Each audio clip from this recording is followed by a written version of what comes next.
Welcome to Simplygayu. சொல்லுங்க.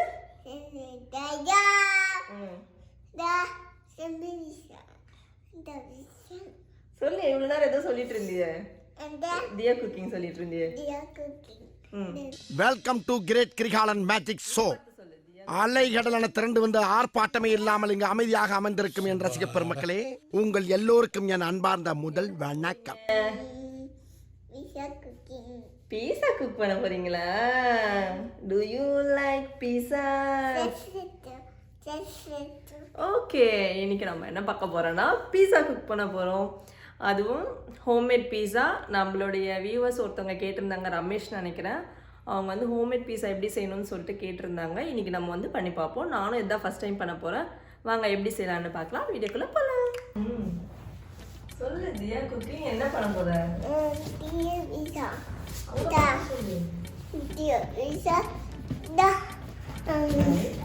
Like, share, comment, subscribe, bell button press.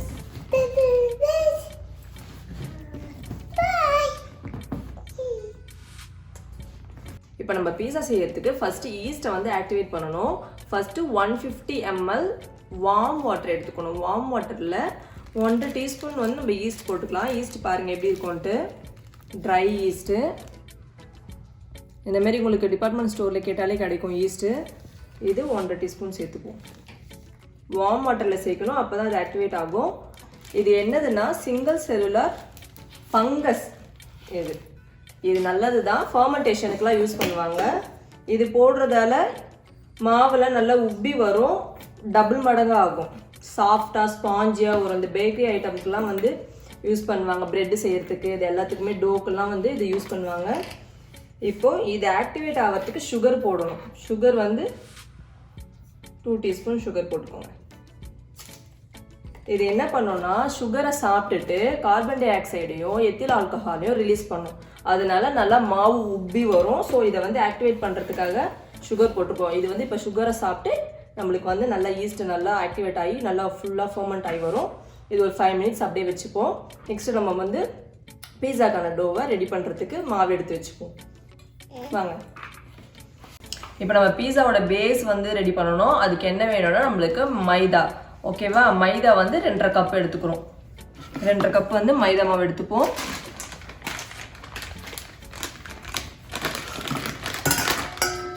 சாட்டா பட்டும் மம்மிக்கு help பண்ணுறீங்க நிறைய.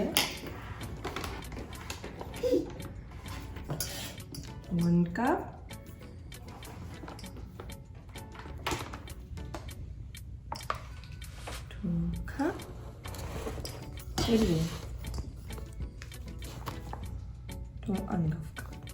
மைதா எடுத்தாச்சு. இதுக்கு தேவையான சால்ட் போட்டு ஒரு டீஸ்பூன் சால்ட் போட்டு நம்ம ஈஸ்ட் ரெடியான பிறகு இதில் போட்டு மிக்ஸ் பண்ணி பிசைஞ்சு வச்சுக்கலாம். இப்போ வந்து நம்ம இந்த பீஸாக்கு தேவையான சாஸ் ரெடி பண்ணுவோம். மேலே தடவக்கூடிய சாஸை ரெடி பண்ணுவோம். அதுக்கு தேவையானது டொமேட்டோஸ் எடுத்திருக்கேன், ஒரு 4 தக்காளி எடுத்திருக்கேன், அப்புறம் காஞ்ச மிளகா ஒரு 4 எடுத்திருக்கேன். இதை வந்து நம்ம இப்போ தண்ணியில் வேக வச்சு தோல் உரித்து எடுத்து வச்சுக்கணும் அரைக்கிறதுக்கு. கொஞ்சம் வெங்காயம், ஒரு பாதி வெங்காயம் எடுத்துக்கோங்க. பாதி வெங்காயம் இது போட்டு நம்ம அரைக்க போகிறோம். பூண்டு வந்து பொடி பொடியாக நறுக்கி வச்சுக்கோங்க. அது நெக்ஸ்ட் ஸ்டெப் நான் சொல்கிறேன். இப்போதைக்கு வந்து தக்காளியை மட்டும் நம்ம வேக வச்சு, தக்காளியும் காஞ்ச மிளகாவும் வேக வச்சு தோல் உரித்து எடுத்துப்போம். அதுக்கு தக்காளி நம்ம வேக போடுவோம். இந்த இதுவெல்லாம் கட் பண்ணிவிட்டு நம்ம இது ஒரு 4 கட்டாக போட்டுட்டு தண்ணியில் போட்டு வேக வைக்க போகிறோம்.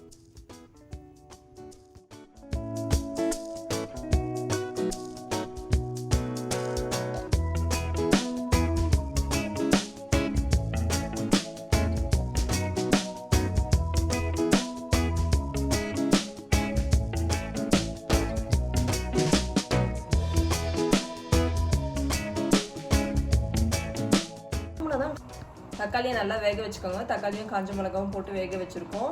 இது நல்லா பாயில் ஆன பிறகு இந்த ஸ்கின்னை மட்டும் பீல் பண்ணிவிட்டு நம்ம வந்து மிக்ஸில் அரைச்சிக்கலாம். நல்லா ஈஸ்ட் பார்த்தீங்கன்னா நல்லா வந்து புளிச்சு நல்லா வாசனை வந்துச்சு, ஆக்டிவேட் ஆகிடுச்சு. 5 மினிட்ஸ்க்குள்ளேயே வந்து இது ரெடி ஆகிடுச்சு. இப்போ நம்ம வந்து இது மாவில் போட்டு பிசைஞ்சுப்போம் கொஞ்சம் கொஞ்சமாக. ஃபஸ்ட்டு ஒரு 4 டேபிள் ஸ்பூன் 30 ml கிட்ட நீங்கள் ஆயில் ஊற்றிக்கோங்க. ஆலிவ் ஆயில் இருந்தால் பெஸ்ட்டு, இல்லை உங்ககிட்ட என்ன ஆயில் இருக்கோ அதை வந்து ஆட் பண்ணிக்கோங்க. போட்டு பிசைஞ்சிக்கலாம். அப்புறம் இதில் கொஞ்சம் கொஞ்சமாக நம்ம வந்து இந்த தண்ணியை சேர்த்துக்கலாம். மாவு நல்லா மிக்ஸ் பண்ணிப்போம். இந்த தண்ணியை நல்லா மிக்ஸ் பண்ணிப்போம். மிக்ஸ் பண்ணிவிட்டு ஊற்றிக்கலாம். கொஞ்சம் கொஞ்சமாக சேர்த்து பிசைஞ்சிப்போம்.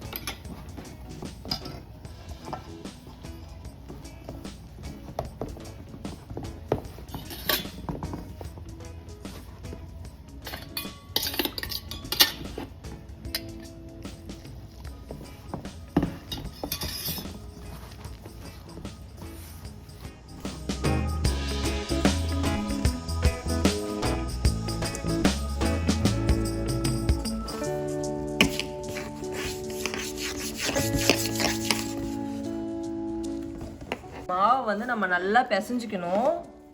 எந்த அளவுக்கு நல்லா பிசைகிறோமோ அந்த அளவுக்கு சாஃப்டாக வரும் நமக்கு. நல்லா இந்த மாதிரி கிச்சன் டேபிளே நல்லா க்ளீன் பண்ணிட்டு கூட நீங்கள் பிசைஞ்சிக்கலாம்.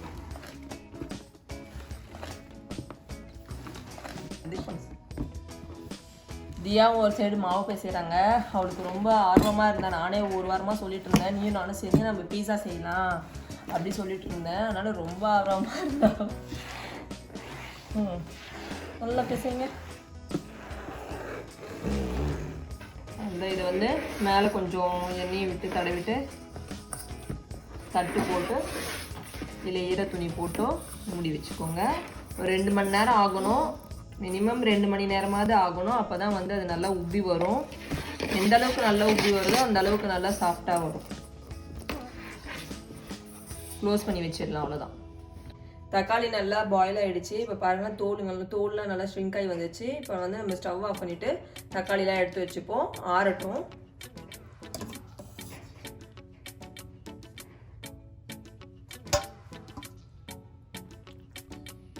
இப்போ வெள்ளமே எடுத்து வச்சாச்சு. 6 பேருக்கு பீல் பண்ணி நம்ம மிக்ஸியில் அரைச்சிப்போம். இது வந்து நம்ம டொமேட்டோ சாஸ்க்காக ரெடி பண்ணி வச்சுருக்கோம். ஒன்று வந்து கார்லிக் நல்லா நறுக்கி வச்சுக்கோங்க. கார்லிக்கு அப்புறம் ஒரு பாதி வெங்காயம் எடுத்துக்கோங்க. இதையும் சேர்த்து நம்ம வந்து மிக்ஸியில் போட்டு அரைச்சிட்டு அதுக்கப்புறமேட்டுக்கா இது பண்ண போகிறோம். ஓகே, தியா பீஸாவா இது? இப்போ மம்மி வேலை செய்யலாமா? ஓகே. இப்போ பாருங்கள், சும்மா நம்ம இப்படி பண்ணாலே, இப்படி லைட்டாக பண்ணாலே அப்படியே நல்லா பீல் ஆகி வருது. இந்தமாரி ஃபுல்லாக உரிச்சிப்போம். உரித்து மிக்ஸியில் போட்டு அரைச்சிக்க வேண்டியதான். இப்போ நம்ம வந்து தக்காளியும் வந்து மிளகாவும் போட்டிருக்கோம். இதை அரைச்சிட்டு வெங்காயம் போட்டு அரைச்சிக்கலாம். இப்போ ஆனியனையும் சேர்த்து நம்ம நல்லா அரைச்சிப்போம். இப்போ ஒரு பேனை நல்லா ஹீட் பண்ணிக்கிட்டு அதில் வந்து ஒரு 7 8 பல்லு பூண்டு வந்து நல்லா நறுக்கி வச்சுருக்கேன். அது சேர்த்துப்போம். நல்லா வதங்கட்டும். பூண்டு நல்லா வதங்கினதும் நம்ம அரைச்சிட்டு வந்த சாஸை ஊற்றிப்போம். நல்லா ரொம்ப பேஸ்ட்டாக அரைக்க வேணாம், கொஞ்சம் நரநரன்னு இருந்தால் ஓகே. ஒரு 3 டேபிள் ஸ்பூன் ஆயில் விட்டுருக்கேன். அதில் வந்து கார்லிக் போட்டு பூண்டு நல்லா வதங்கிடுச்சு. இப்போ நம்ம அரைச்சிட்டு வந்த பேஸ்ட்டை வந்து இதில் சேர்த்துப்போம்.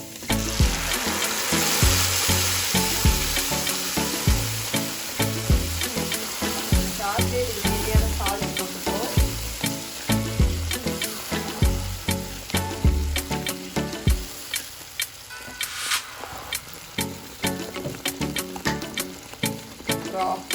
half teaspoon salt, ஒரு 2 tablespoon sugar சேர்த்துப்போம்.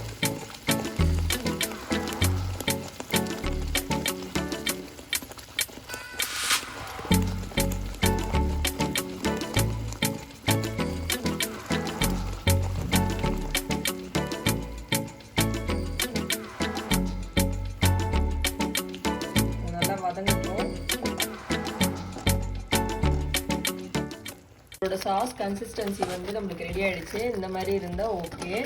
ரொம்ப தண்ணியாக ரொம்ப திக்காமல் இல்லாமல் நம்மளுக்கு சாஸ் பேஸில் இருந்தால் ஓகே.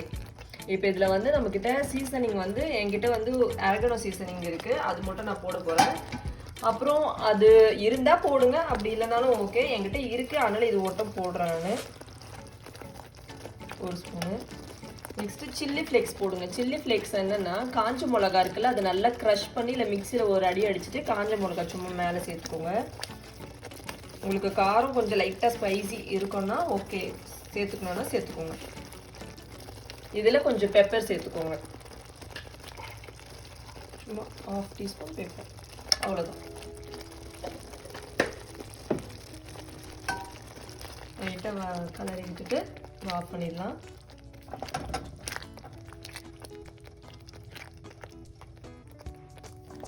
நம்மளோட சாஸ் ரெடி. இதில் நீங்கள் கெச்சப் வேணும்னா ஒரு 2 டேபிள் ஸ்பூன் சேர்த்துக்கோங்க. நான் சேர்க்கலை, நீங்கள் வேணும்னா சேர்த்துக்கோங்க. இப்போ நம்மளுக்கு பீஸாக்கான மாவு ரெடி ஆகிடுச்சு. நம்மளுக்கு அதுக்கு வந்து டாப்பிங்ஸ் பண்ணுறது வந்து கொஞ்சோண்டு வந்து சிக்கன் போட்டு பண்ண போகிறேன். சிக்கன் எடுத்திருக்கேன் கொஞ்சமாக. இது வந்து பேனில் வந்து பெப்பரும் சால்ட்டும் போட்டு சின்ன சின்ன பீஸாக போட்டு ஃப்ரை பண்ணி வச்சுருக்கேன். அப்புறம் பெல் பெப்பர் எடுத்திருக்கேன், ஆனியன் எடுத்திருக்கேன், அப்புறம் மஷ்ரூம் நல்லா கிராஸாக கட் பண்ணி வச்சுக்கோங்க மஷ்ரூம். அப்புறம் டொமேட்டோ சாஸ் நம்ம பண்ணது, அப்புறம் மொசரல்லா சீஸ் எடுத்திருக்கேன், நல்லா துருவி வச்சுருக்கேன் மொசரல்லா சீஸ். இப்போ இதை தான் நம்ம யூஸ் பண்ண போகிறோம். மாவு நல்லா உப்பி வந்துச்சு. இது கொஞ்சம் நல்லா திரட்டிக்கிட்டு அப்புறமேட்டுக்கா நம்ம செஞ்சிடலாம். மாவு வந்து 2ஆக பிரிச்சுக்கலாம். இப்போ வந்து நான் அவனில் பண்ண போகிறேன். வித்தவுட் அவன் எப்படி பண்ணுறதுன்னு காட்ட போகிறேன். அவன் இருக்கவங்க அவனில் பண்ணுங்கள். அவன் இல்லாதவங்க பேனு இல்லை குக்கரு இல்லை இட்லி குண்டானில் கூட வைக்கலாம். அதை நான் எப்படின்னு சொல்கிறேன். இப்போ இதை 2ஆக பிரிச்சுப்போம். அவனில் செய்ய வச்சுக்கலாம். இது வந்து இப்போ நம்ம பேனில் சேர்த்து எப்படின்னு பார்ப்போம். இந்த பேனில் கொஞ்சமாக ஆயில் விட்டுப்போம். ஆயில் விட்டு நல்லா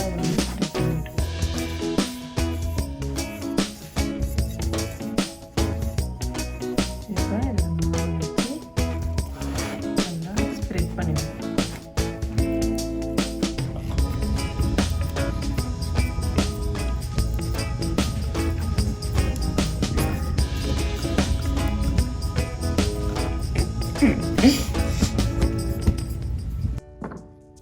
இப்போ வந்து நல்லா நம்ம வந்து பேன் இருக்கிற சைஸ்க்கு ஃபுல்லாக நம்ம ஸ்ப்ரெட் பண்ணி விட்டுட்டோம். இப்போ இதை ஃபோக் வச்சு லைட்டாக ஹோல்ஸ் போட்டு விட்டுக்கலாம். இந்த மாதிரி ஃபோக் வச்சு லைட்டாக ஹோல்ஸ் போட்டுக்கோங்க. அப்போ தான் நல்லா குக் ஆகும். ஈவனா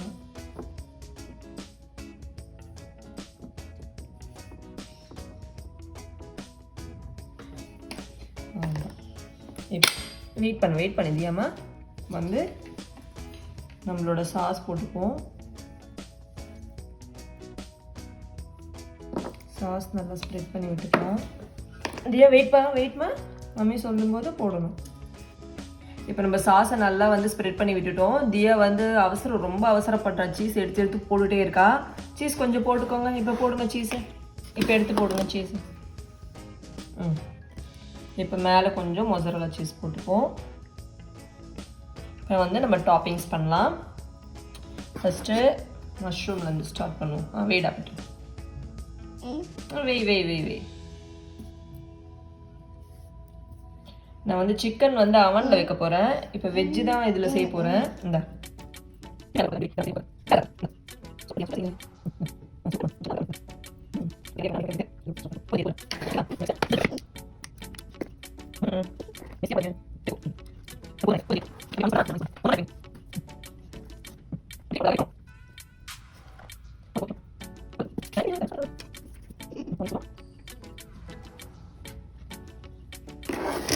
ஓகே, திரும்பி சீஸ் போடுங்க. சீஸ் போடுங்க மேலே.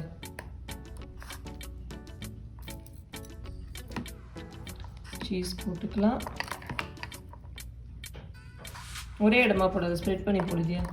இப்போ வந்து நம்ம எல்லாம் ரெடி பண்ணியாச்சு. நம்ம எடுத்துன்னு போய் ஸ்டவ்வில் வைப்போம். இப்போ இது மேலே லைட்டாக ஆயில் விட்டுட்டு நம்ம சிம்மில் ஒரு 15 மினிட்ஸ் வைப்போம். இந்த கிளாஸ் லீட் இருந்தால் போட்டு க்ளோஸ் பண்ணிக்கோங்க. 15 மினிட்ஸ் இதை அப்படியே டிஸ்டர்ப் பண்ணாமல் வைப்போம். குக் ஆன பிறகு எப்படி இருக்குன்னு ஓப்பன் பண்ணி பார்ப்போம். இது வந்து நம்ம அவனில் வைக்க போகிறோம். நம்ம எப்படி பேனில் பண்ணோமோ அதே மாதிரி இதுவும் டாப்பிங்ஸ்லாம் போட்டு குக் பண்ணிக்கலாம். இதில் வந்து நான் ஒரு சைடு சிக்கன் போட போகிறேன். நான் போட்டுட்டு உங்களுக்கு காட்டுறேன். என்ன போட்டியா? சூப்பர். டன் சொல்லிடுவோம் உங்ககிட்ட.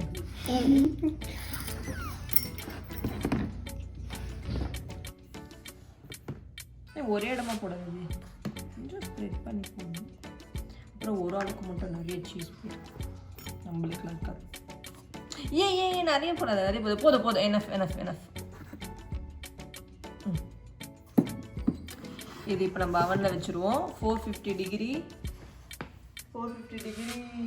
ஃபாரன்ஹீட், 230 டிகிரி செல்சியஸில் இருக்கும். ஒரு 15 மினிட்ஸ் வைப்போம்.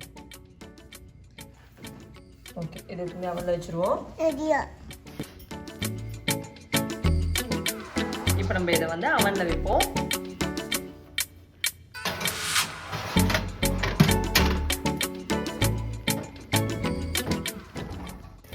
நம்மளோட பேன் பீஸா சூப்பராக ரெடி ஆகிடுச்சு. 15 மினிட்ஸ் கூட ஆகலை, அதுக்குள்ளே நல்லா குக் ஆகிடுச்சு. வெஜிடபிள்லாம் நல்லா குக் ஆகி மேலே அப்படியே ஜூஸியாக அந்த ஆயில் வந்துருக்கு வெளியே. சீஸ்லாம் நல்லா குக் ஆகிடுச்சு. அவ்வளோதான், ஸ்டவ் ஆஃப் பண்ணிவிட்டு நம்ம வெளியே எடுத்து கட் பண்ணி சாப்பிட்டு பார்க்கலாம். இப்போ நம்ம பீஸா ரெடி ஆகிடுச்சு. இதை வந்து நம்ம பிளேட்டுக்கு மாற்றிடலாம். பிளேட்டுக்கு மாற்றி கட் பண்ணி பார்ப்போம்.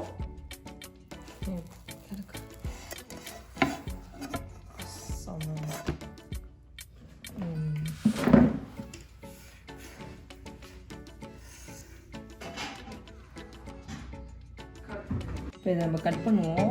கிட்ட அந்த பீஸா கட் பண்ணுறதுலாம் இல்லை, நம்ம நைஃப்லேயே தான் கட் பண்ணுறோம். ஷார்ப் நைஃப் வச்சு கட் பண்ணிட்டோம்.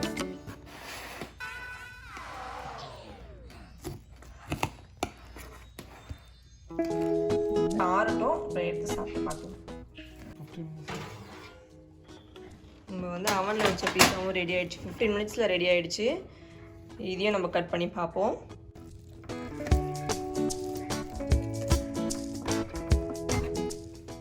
பீஸா ரெடி ஆகிடுச்சு. இப்போ நம்ம சாப்பிட்டு பார்ப்போம். தியாக்கு வந்து அவனில் வச்ச பீஸா கொடுத்துருக்கேன். குட்டி பீஸான்னு வாங்கிக்கிட்டா. நம்ம வந்து பேனில் செஞ்சதை சாப்பிட்டு பார்ப்போம். இங்கே பாருங்கள்,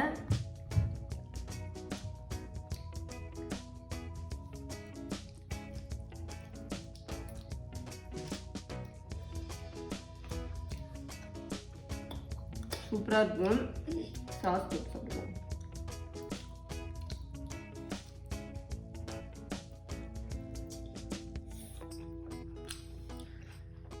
நல்லா சீஸியாக சூப்பராக இருக்குது. நம்ம கடையில் ஆர்டர் பண்ணி சாப்பிட்றோம், ரேட் அதிகமாக இருக்கும், குவான்டிட்டி கம்மியாக இருக்கும். அதனால் நம்ம வீட்டில் சிம்பிளாக நம்ம வீட்டில் இருக்க திங்ஸை வச்சு அழகாக நம்மளே செஞ்சு சாப்பிட்லாம். அடிக்கடி சாப்பிட்றது நல்லது கிடையாது, ஆனால் எப்பயாவது ஒரு வாட்டி செஞ்சு சாப்பிட்லாம். நம்மள ஹாப்பினஸ்க்காக. நீ எப்படி இருக்குடா? அங்கே பார்த்து சொல்லு. சூப்பராக இருக்கேன். ஓகே, இந்த வீடியோ உங்களுக்கு பிடிச்சிருந்தா லைக் பண்ணுங்கள், ஷேர் பண்ணுங்கள், கமெண்ட் பண்ணுங்கள், மறக்காமல் சப்ஸ்கிரைப் பண்ணுங்கள், பக்கத்தில் இருக்க பெல் ஐக்கானை ப்ரெஸ் பண்ணுங்கள். நல்லா கிறிஸ்பியாக இருக்குது அடியில் இருக்க பேஸு. நான் தின்னாக நல்லா நல்லா தின்னாக போட்டு வச்சதுனால நல்லா கிறிஸ்பியாக இருக்குது. நீங்களும் செஞ்சு பாருங்கள் வீட்டில். சூப்பராக நம்ம ஹோம்மேட் ஸ்டைலில் செஞ்சு பார்க்குறது சூப்பராக இருக்குது. நம்மளே இதில் செஞ்சு பார்க்கலாம். சீசனிங் உங்களுக்கு கிடச்சிதுன்னா சீசனிங் வாங்கி நல்லா போட்டு அந்த சாஸில் போட்டு பண்ணுங்கள். இன்னும் நல்லா அந்த ஃப்ளேவர் நல்லாயிருக்கும். என்கிட்ட எந்த சீசனிங் நம்ம வீட்டில் மோஸ்ட்லி நம்ம அந்த மாதிரி வச்சுருக்க மாட்டோம். சிம்பிளாக இருக்கும்போது நம்ம சிம்பிளாக செஞ்சு சாப்பிட வேண்டியதான். ஆலிவ்ஸ்லாம் இருந்தால் வாங்கி போடுங்க, இன்னும் டேஸ்ட் நல்லா என்ஹான்ஸ் பண்ணும். ஓகே, பாய். அவன் பீஸா எப்படி இருந்துச்சுன்னா பேன் பீஸாவை விட செம்ம டேஸ்ட்டாக இருந்தது. ஏன்னா அதில் சிக்கன் போட்டிருந்தோம். சிக்கன் பீஸானால செம்ம டேஸ்ட்டாக இருந்துச்சு. இது வந்து கொஞ்சம் ஃப்ளஃபியாக இருந்தது. பேன் பீஸா வந்து தின் க்ரஸ்ட் மாதிரி இருந்தது. இது ஒரிஜினல் க்ரஸ்ட் மாதிரி இருந்துச்சு. அவ்வளோதான் டிஃப்ரென்ஸ். நீங்கள் சொல்லுங்கள், லைக் பண்ணுங்கள், ஷேர், கமெண்ட், வாவ் நல்லா தேறிடுதியா. டன் டன் காட்டிட்டு போ. டன் இங்கே வா. டன் சொல்லாமல் ஓடிட்டேன். இங்கே வா. டன்